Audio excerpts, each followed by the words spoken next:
No cameras captured what happened that night. No reporters wrote about it the next morning. And yet, for two of the most famous people on Earth, that single evening quietly changed everything. Hollywood was glowing the way it always did. Golden lights, champagne laughter, powerful men speaking in half sentences. It was the kind of private gathering where history often happened unnoticed, hidden behind velvet curtains and polite smiles.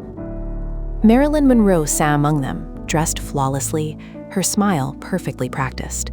To the room, she was the symbol they worshipped, but inside, something was unraveling. She had learned how to disappear in plain sight, how to laugh without feeling, how to be admired without being known. That night, she wasn't looking for attention. She wasn't searching for romance. She was simply trying to survive another room full of people who wanted her, but never really saw her. Then the energy shifted, not loudly, not dramatically, just enough to be felt. Conversation slowed, a few heads turned, someone near the doorway straightened their posture, and without any announcement, Elvis Presley stepped into the room. He wasn't wearing a crown. He wasn't performing. There was no microphone, no stage, no screaming fans. Just a man, calm, observant, carrying a presence that didn't need permission. Elvis didn't scan the room the others did. He didn't look for the most powerful producer or the loudest voice. His eyes moved slowly, deliberately, until they landed on Marilyn. For a brief moment, neither of them reacted. Two legends, two carefully constructed public images, two people who knew what it felt like to be adored by millions and understood by almost no one. Marilyn noticed something immediately. He wasn't staring at her the way men usually did. There was no hunger, no performance, no expectation, just recognition. That unsettled her. She had spent years being talked about, years being spoken to in rehearsed lines and empty compliments. But the way Elvis looked at her felt different, like he was already listening before a single word had been spoken. She looked away first, and in that moment, she had no idea that within minutes, Elvis Presley would say something so simple, so unexpected, that it would leave her completely speechless. Not because it was charming, not because it was romantic, but because it was the first time someone had spoken to her, and not the myth. And that was only the beginning. Elvis did not approach her immediately. That was the first thing that unsettled Marilyn. Men always rushed toward her. Producers, actors, politicians, strangers who believed proximity to her beauty granted them significance. They leaned in too close, spoke too loudly, tried too hard. Elvis did none of that. Instead, he stayed where he was, talking quietly with someone Marilyn didn't recognize. His posture was relaxed, almost guarded.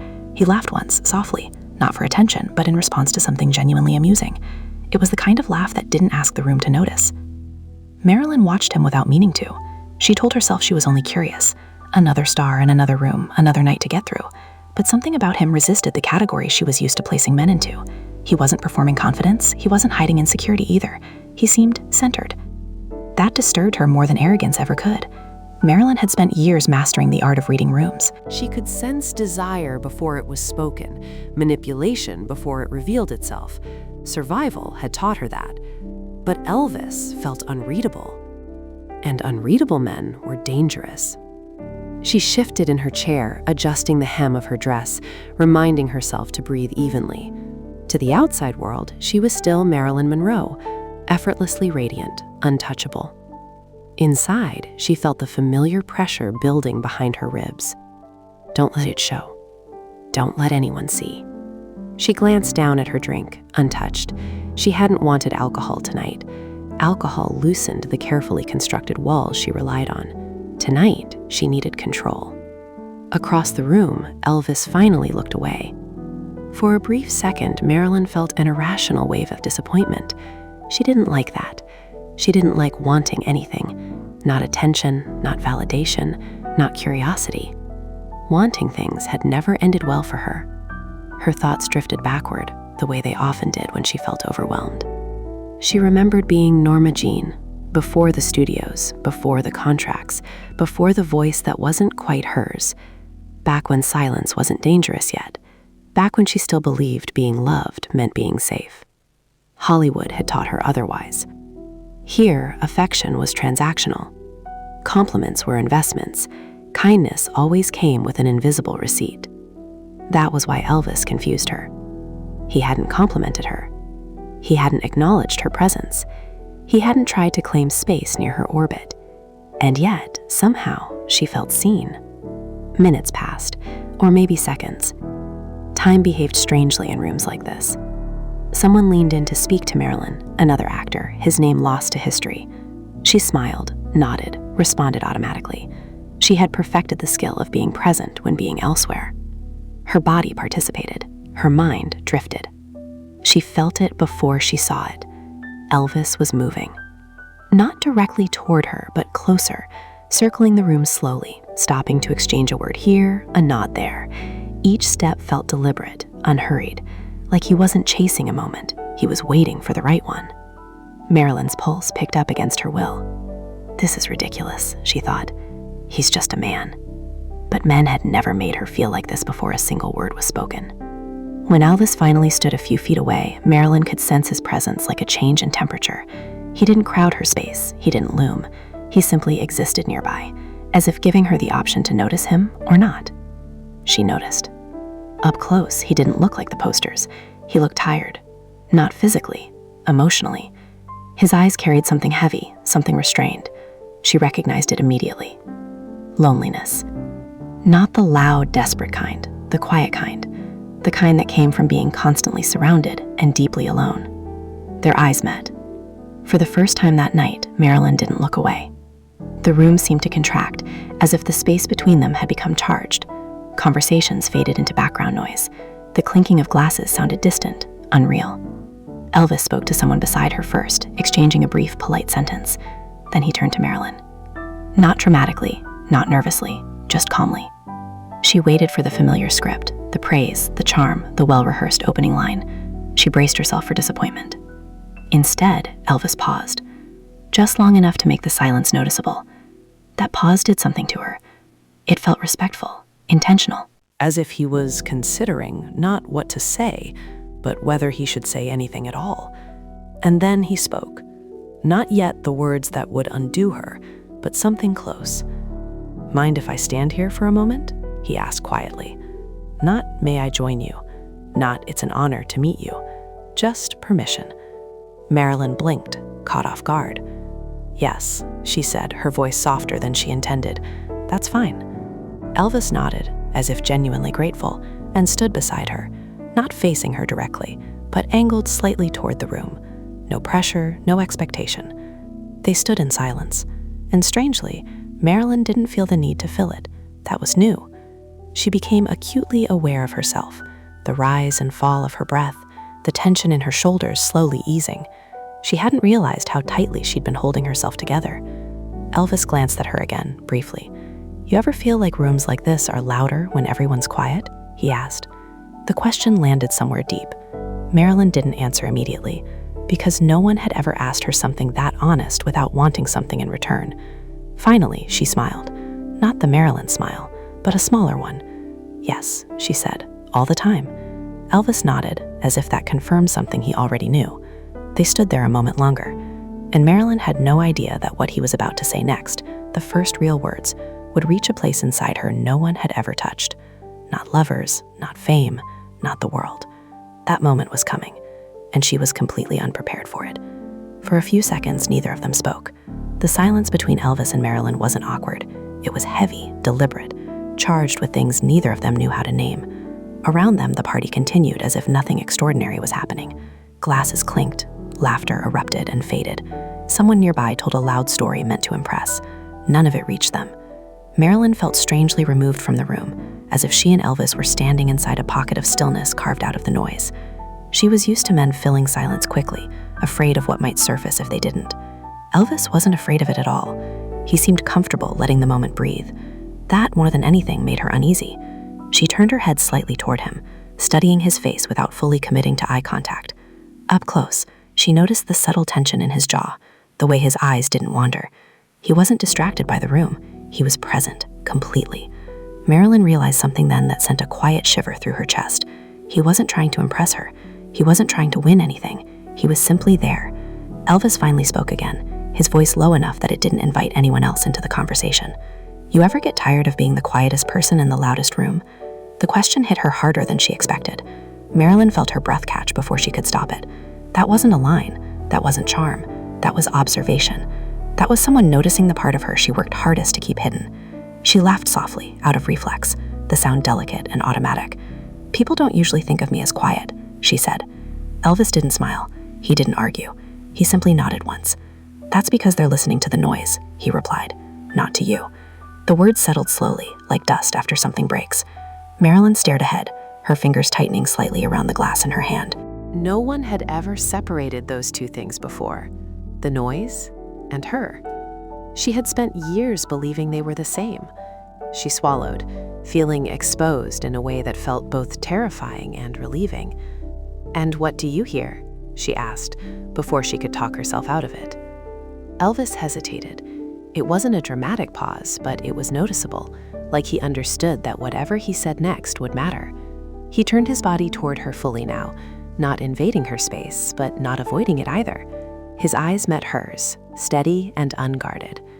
"I hear someone who learned to survive by becoming what everyone wanted," he said, "and someone whose real is still trapped underneath, wondering if she's allowed to be." The room seemed to tilt. Marilyn felt a sudden heat behind her eyes, sharp and unwelcome. She looked away quickly, afraid that if she didn't, something inside her would spill out in front of a room full of strangers. That had never happened before. She had cried alone. She had broken privately. Never here. Never like this. "You shouldn't say things like that," she said quietly. Elvis didn't backtrack. He didn't apologize. "I know," he said, "but it felt wrong not to." That was when it happened. That was the moment history never recorded. Marilyn turned back to him slowly, searching his face for irony, for intention, for desire. She found none of it. What she saw instead was recognition, not of Marilyn Monroe, the icon, but of the woman who carried her. Elvis leaned in just enough that his words were meant only for her. His voice softened, losing even the faint trace of performance it carried. "The world talks at you all day," he said. "I just wanted you to know, you don't have to perform right now." The sentence was simple, ordinary even, and yet it struck her like nothing ever had. Marilyn's lips parted, but no sound came out. Her mind searched desperately for a response, something clever, something light, something that would put the mask back in place. Nothing arrived. Her chest tightened as emotion surged upward without permission. She felt tears well instantly, hot and sudden. She blinked hard, stunned by her own reaction. Elvis noticed immediately. He didn't reach for her. He didn't comment. He didn't make it a moment. He simply looked away slightly, giving her space to recover what she could. That small act of restraint broke her even more. She had spent her entire life being taken from, her image, her voice, her body, her story. And here was a man who had just seen straight through her and then stepped back. Marilyn let out a shaky breath, pressing her lips together as she fought for control. "No one's ever said that to me before," she whispered. Elvis nodded, not triumphantly, not proudly, just sadly. "I figured," he said. For a long moment they stood like that, two people surrounded by everything they were supposed to want, sharing a truth no one else could hear.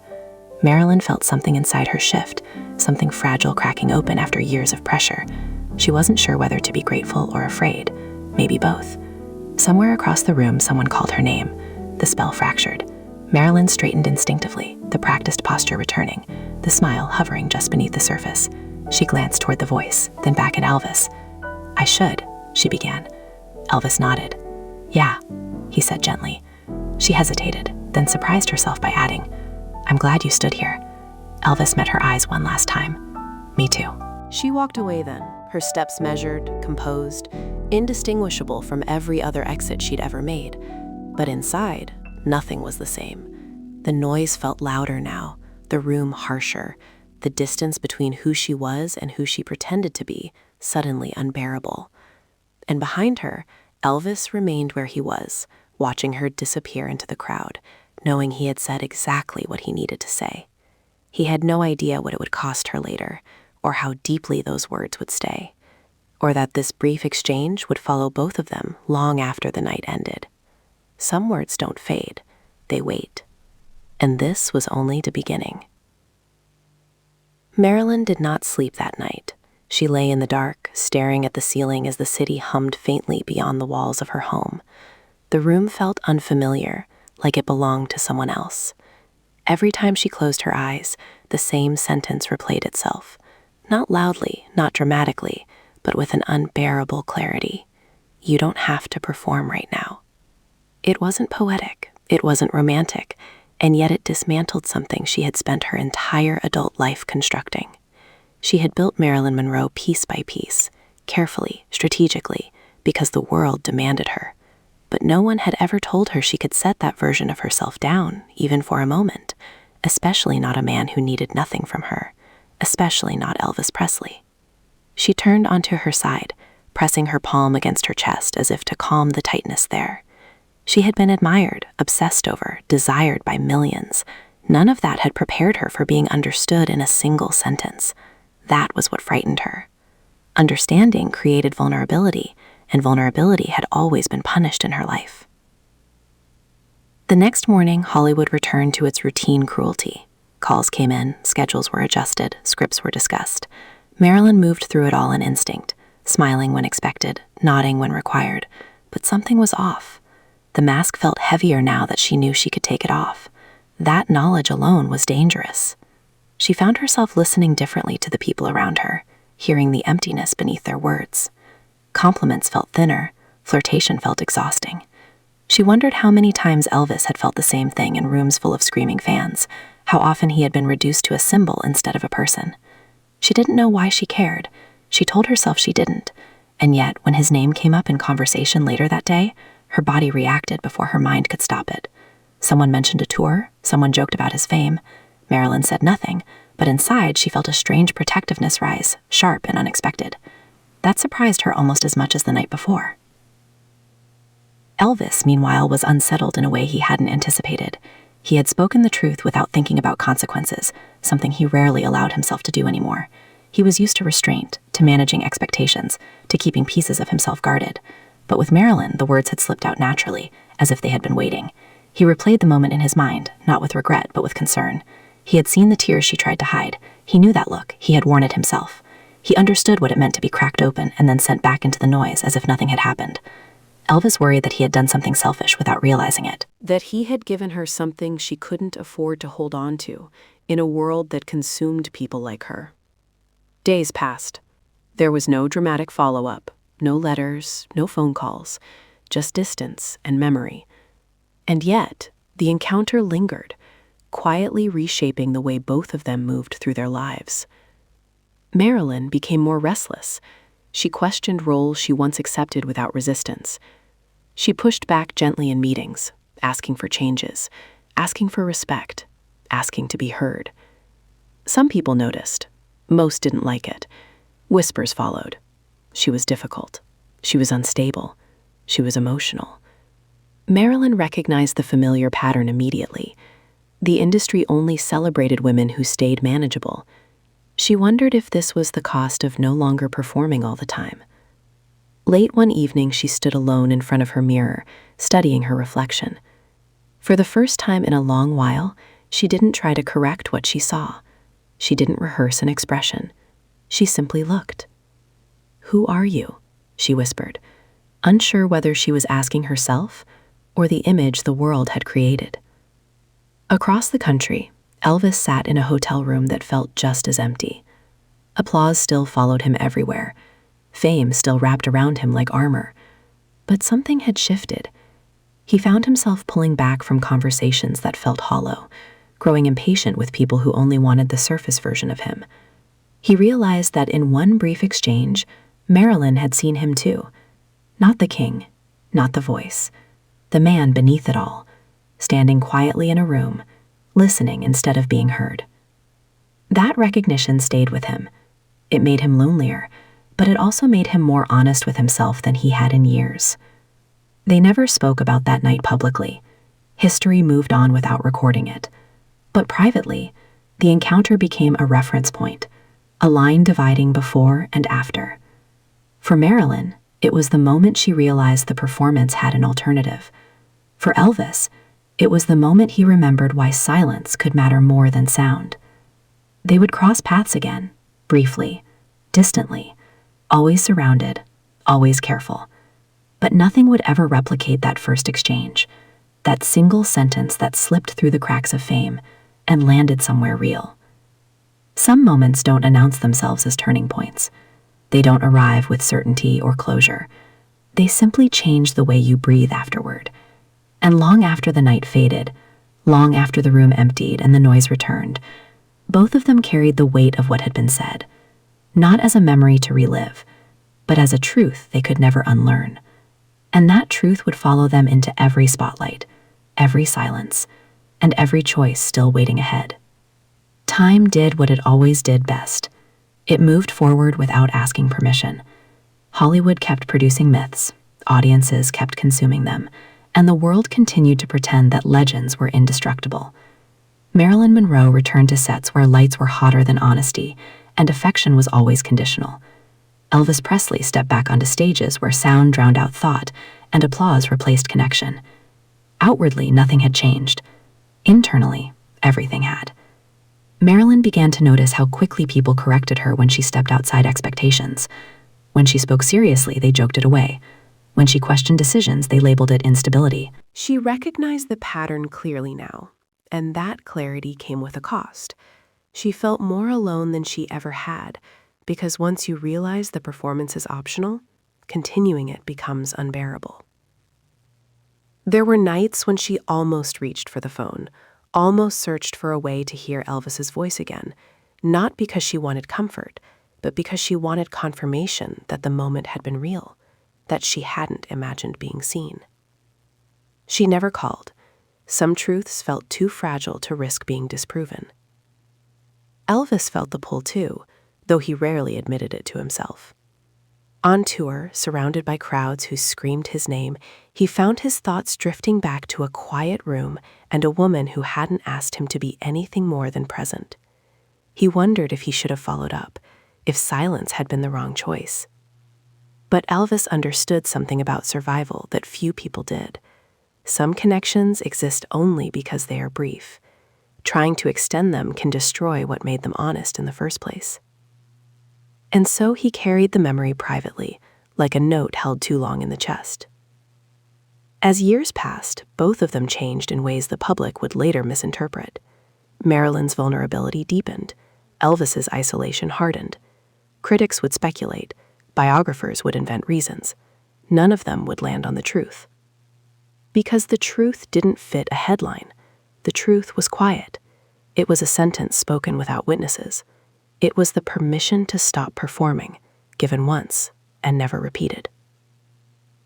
Marilyn would think of that night often near the end, not as a romance, not as regret, but as proof that the real her had existed, even if briefly, in the presence of someone who recognized her without trying to own her.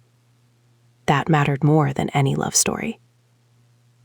Elvis would think of it too, especially when the noise became unbearable.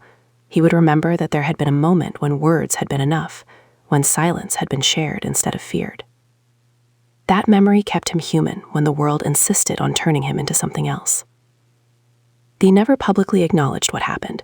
No interviews, no confirmations, no denial. History moved on, and myths grew louder. But beneath the layers of spectacle and tragedy, something quietly endured, a truth neither fame nor time could erase. That sometimes the most powerful thing you can give another person is not attention, not admiration, not desire, but relief. Relief from the obligation to perform. Relief from being constantly consumed. Relief from the noise. That night was never meant to be remembered. It left no physical trace, no photograph, no recording, and yet it survived in the only place that mattered, inside two people who understood what it meant to be seen once, fully, without condition. Legends are remembered for their sound, their beauty, their excess, but the moments that define them are often silent, fragile, and invisible. Elvis Presley's first words to Marilyn Monroe did not start a love affair. They did not change history in any dramatic way. What they did was far rarer. They gave one woman permission to exist without an audience, even if only for a moment.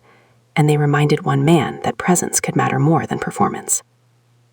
In a world that never stopped watching them, that single exchange remained theirs alone, untouched, unclaimed, unforgettable.